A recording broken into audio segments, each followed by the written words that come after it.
Hello class, today we are going to continue with chapter 13, voting and apportionment, and we are going to look at the flaws of apportionment methods for chapter 13.4.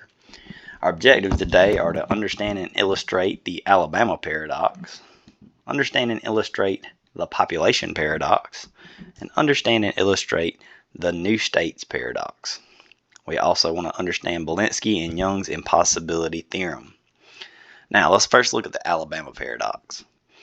An increase in the total number of items to be apportioned results in the loss of an item for a group. Okay. A small country with a population of 10,000 is composed of 3 states. According to the country's constitution, the Congress will have 200 seats. A table of the country's population distribution is given below. Use Hamilton's method and show that the Alabama paradox occurs if the number of seats is increased to 201. Now, we will begin with 200 seats and we'll compute the standard divisor. The standard divisor, recall, is the total population divided by the number of allocated items. In this case, that is 200. So, we have 10,000 divided by 200, which gives us 50. So using this value, we obtain the apportionment for each state using Hamilton's method. So if we look at state A, the total population is 5,015. The standard quota is 100.3. The lower quota is 100. Our decimal part here is 0.3. So our final apportionment here is the 100. Okay, we'll look at state B. We have 4,515. Meaning our standard quota is 90.3, which gives us a lower quota of 90 with a decimal part of 0.3, which gives us a final apportionment of 90. If we look at part C, 470, the standard quota is 9.4, our lower quota is 9, and our decimal part is 0.4. So it gets the 1 surplus seat, so that we have a final apportionment for it of 10, and our final apportionments all add up to the 200 that we need, which is our standard divisor, right?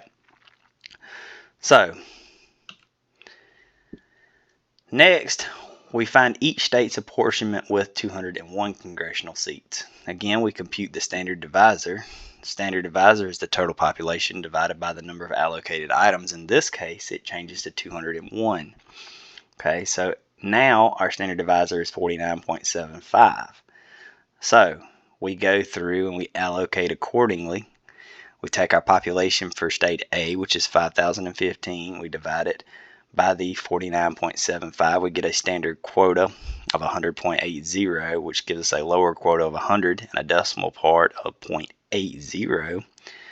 And we look at state B, which gives us 4,515, which gives us a standard quota of 90.75 and a lower quota of 90. It gives us a decimal part of 0.75. We look at part C, or state C, we look at 470 divided by 201, which gives us a standard quota of 9.45, a lower quota of 9, but in this case the decimal place is 0.45. So now we have 2 surplus seats here, because if we add all of our lower quotas together, we get a lower quota of 100 plus 90 plus 9, which gives us 199, which means we still have 2 seats available. We give 1 seat to state A because it has the largest decimal point. We give the next largest decimal point the extra surplus seat, giving state B a surplus seat as well. So we see state A now has a final apportionment of 101, state B has a final apportionment of 91, and state C now has a final apportionment of 9. So we've been given more states, or more congressional seats overall for the states, but somehow in doing so, state C loses a congressional seat instead of at least retaining what it had or gaining one. Okay, so you can see we can compare our apportionment seats with 200 versus apportionment seats with 201. We see that with 201 seats, A and B both gain a seat, but C loses a seat, and there's a decrease there. So that is the Alabama paradox. Now let's look at the population paradox. Group A loses items to Group B even though the population of Group A grew at a faster rate than Group B. Okay. A small country with a population of 10,000 is composed of 3 states. There are 11 congressional seats divided among the 3 states according to their respective populations. Using Hamilton's method, the apportionment of congressional seats for each state is shown. Okay, so state A, B, and C, we have their original population versus their new population.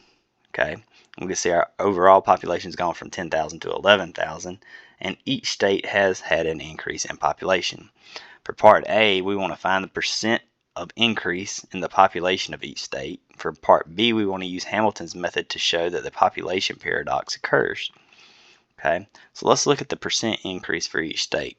Now, all we're doing is we're taking our new population, subtracting our old population, and dividing by our old population. So if you see with state A, we're looking at 560 minus 540, all divided by 540. So new population minus old population divided by old population, or in this case original population. So we got that 560 minus 540 divided by 540 gives us an increased percentage of 3.7. For state B, we have 2,550 minus our original, which was 2,430, divided by 2,430, which gives us a percentage of 4.9. For state C, we have 7,890 minus 7,030 divided by 7,030, which gives us an increased percent of 12.2. So we can see that our biggest increased percent is for state C, and then our next biggest is state B, and then our smallest percent increase is state A. So from the percentages, state C is increasing at a faster rate than state A and B. From the percentages, state B is increasing at a faster rate than state A. Okay, so let's use Hamilton's method to find the new apportionment for each state with its new population. First, we want to compute the standard divisor. So the standard divisor is the total population divided by the allocated items. So the total population here is 11,000, and we are allocating 11 of those congressional seats. Okay, so we see that our standard divisor here is 1,000 because we divided the 11,000 by 11.